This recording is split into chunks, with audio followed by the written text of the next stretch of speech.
بسم الله الرحمن الرحيم. مشاهدينا الاعزاء في كل مكان، اهلا بكم معانا وحلقه جديده من برنامجكم ابطال على الهواء.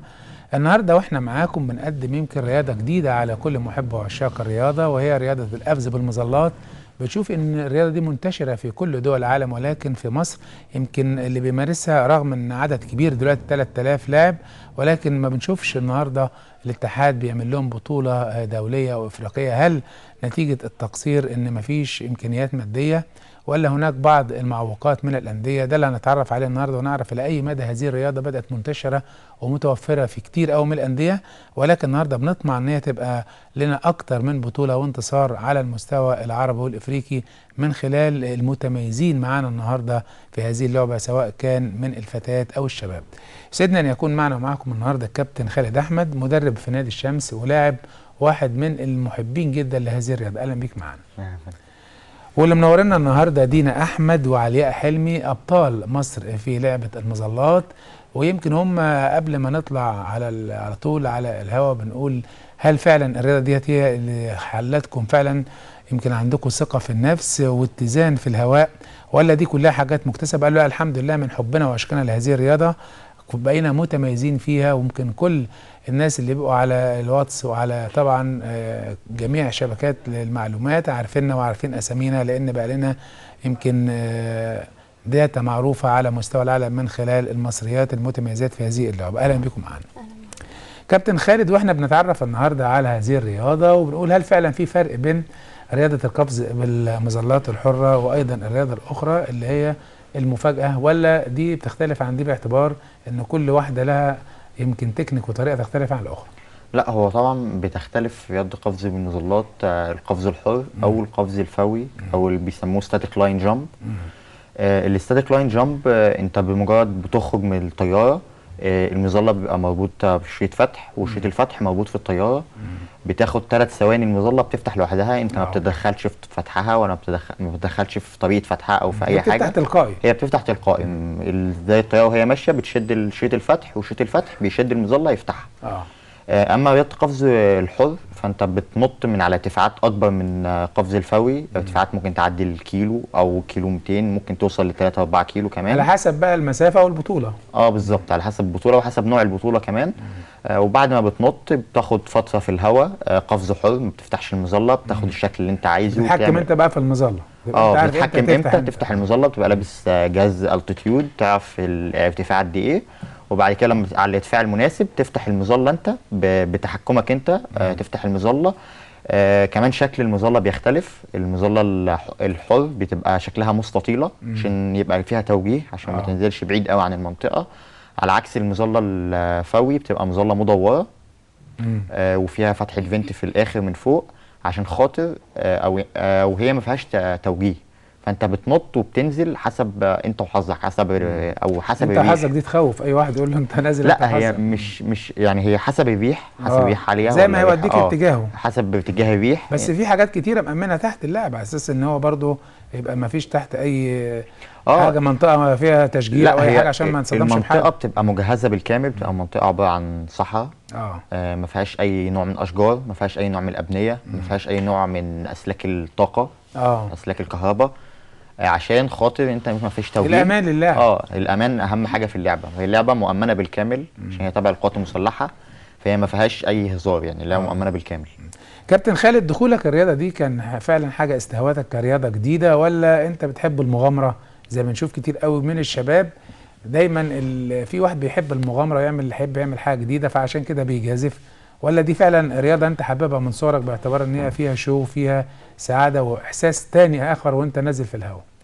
هي طبعا رياضه غير كل الرياضات، فيها حاجه جديده، واحنا بطبيعه النفس البشريه بتهوى اي حاجه جديده. فهي رياضه جديده وهي رياضه ممتعه جدا. بتنط في الهواء، بتعرف يعني ايه احساس انك في الهواء. الرياضه انا بداتها من 8 سنين. ده انت صغير قوي وانت داخل. بداتها وانا عندي 12 سنه. بس القفز للاسف 15 سنه، فقعدت فتره بتمرن على الارض، فكان احساس اول قفزه بالنسبه لي كان احساس ما يتنسيش طبعا، لان كان بقالي 3 سنين بتمرن عشان خاطر اللحظه دي. فدي كويس، الحمد لله جمدت قلبك وقفزت على طول. بالظبط.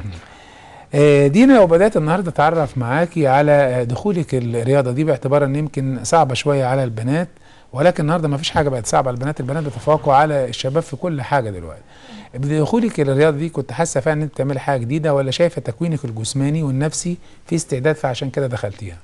لا، هو انا كان اخويا بيتمرنها وهو كان بيلعب برضه قفز. هو اللي شجعني ان انا اروح، وانا لقيتها حاجه جديده وعايزه اجربها. فروحت علشان اشوف التمرين بيمشي ازاي وكده، ولقيت ان انا عندي استعداد ان انا انط من الطياره، والنط من الطياره بيخليك تاخد ثقه في نفسك جامده قوي. ما خفتيش يعني في الاول؟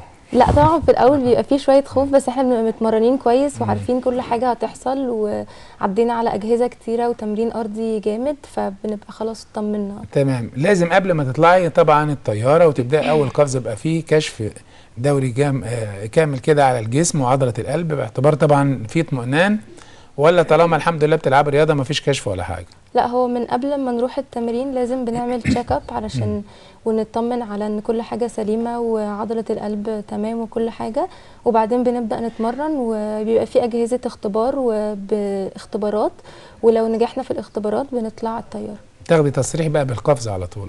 تمام. مع فتح المظله احساسك ايه والهواء بيضرب فيك اول مره كده؟ هل بيبقى فيه برضه في نوع من الخوف والقلق، ولا بيبقى فيه سعاده ان انت طايره في الهواء؟ لا، هو بيبقى احساس حلو جدا، تحس ان انت طاير في الهواء، تحس ان انت بقى عصفوره طايره في الهواء.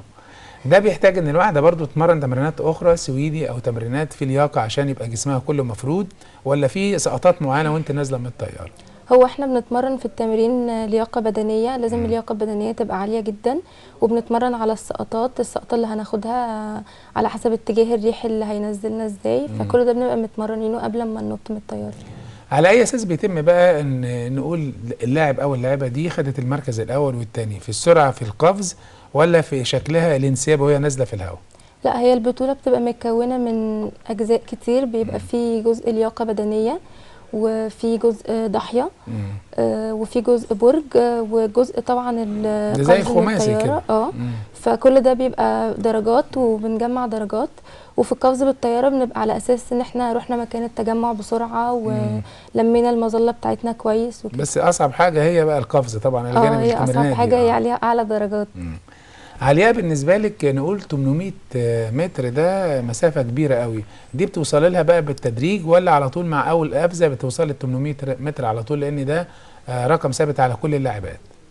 هو رقم ثابت على كل اللاعبات طبعا، بس احنا بنوصل في خلال دقيقتين، وبس بنوصل في خلال دقيقتين. انت شايفه الارتفاع في الاول لازم يكون مثلا 400 500، ولا هو 800 ده على طول باعتبار هو انا نفسي طبعا ان الارتفاع يبقى مره واحده؟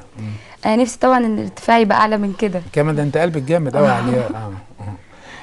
ده بيحتاج ان الواحد كل ما بيعلى في الجو بيبقى لازم يبقى فيه نقول برضو ضغط على الودنين كتير، ضغط على الجسم، فده بيحتاج مثلا الواحد بيبقى له تكوين معين وهو نازل من الهواء، ولا زي ما نشوف في ناس بيبقى حادف نفسه زي ما تيجي كده؟ لا، في القفز بالمظلات بننط من الطياره، بنقفز من الطياره بطريقه معينه. دي تتعلموها في الاول؟ بنتعلمها في الاول خالص. لما دخلت الرياضه دي بابا وماما كده ما قالوش عليكي، قال لك عليه انت رايحه تعملي ليه كده ولا ايه؟ لا خالص، سابوك براحتك يعني؟ هم اللي شجعوني. شايفه دخول البنت في الرياضه دي لازم تدخل من فتره مبكره، ولا ما يحصل لها تكوين عضلي مكتمل عشان ما يبقاش في اي اصابه؟ لا، تخش من فتره مبكره، بالعكس تدي ثقه بنفسها اكتر وبس. اصعب بطوله دخلتيها وحسيتي ان انت كنت خايفه قوي، لكن لما نزلت في الهواء بقى الخوف ده كله راح؟ تالت بطوله. كانت بطوله جمهوريه؟ كانت بطوله جمهوريه. خدت مركز ايه؟ اول.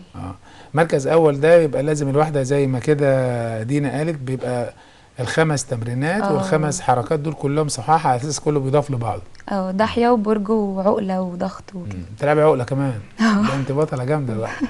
لازم لاعيبه نقول القفز بيبقى عندها مرونه في عضلات جسمها كله، عشان مع التصادم مع الهواء ده لازم يكون فعلا الجسم كله زي ما بنقول كده زي لاعب الباليه كله انسيابي واحد، ولا ممكن بتبقى عضلات الكتفين قويه فهي اللي بتتحكم في المظله؟ لا، هي محتاجه عضلات طبعا قويه ومرونه جامده جدا، علشان يعني تقدر انها تتفادى الارض في السقطه لما تيجي تلمس الارض او كده. المظله بتبقى لها شكل واحد ولا كل لاعب بيبقى له المظله الخاص بيه؟ لا كلنا مظله واحده. يعني مفيش اختيار، كل لا واحد لا. هي ستايل واحد ثابت كلها. لازم اللاعب او اللاعبه برضو بيختبر كده المظله قبل ما يطلع، تشوف ابعادها اتجاهاتها، ولا هم بيبقوا مأمنين عليكم؟ هم بيبقوا مأمنين كل حاجه، هي فمش تبع الجيش فمتأمنه. مش محتاجه انتوا تراجعوا على حاجه خالص. لا لا خالص. النزله الاولانيه دي بتبقى هي اصعب نزله، بنقول اول مره تقفزي زي ما دينا قالت كده، ولا الواحد بيبقى عنده يمكن حب استطلاع فعايز يقفز يشوف الجو هو نازل شكله ايه؟ هي طبعا بيبقى فيها خوف شويه، بس عشان انا ببقى مثلا حابه اللي انا بعمله ده، فالخوف مش بيبقى قوي يعني. ببقى مبسوطه ان انا وانا بنط وكده وانا طايره في الهواء. بس مشاهدينا الاعزاء، واحنا معاكم النهارده بنشوف قد ايه، وكل يوم بنبقى سعداء جدا واحنا بنقدم رياضه جديده وابطال جدد في كل المجالات الرياضيه، لان فعلا الرياضه ليس لها حدود، والرياضه هي اللي بتجذب كل نقول الشباب سواء كان فتيات او شباب. ونشوف قد ايه لما بتيجي فرصه ده الشباب المصري بيثبت نفسه ويحقق نجاح وتألق على المستوى المحلي والعربي والافريقي والعالمي ان شاء الله. اعزائي المشاهدين، بكده نكون وصلنا معاكم نهايه حلقتنا من برنامجكم ابطال على الهواء. نشكركم والى اللقاء. la la la la la la la la la la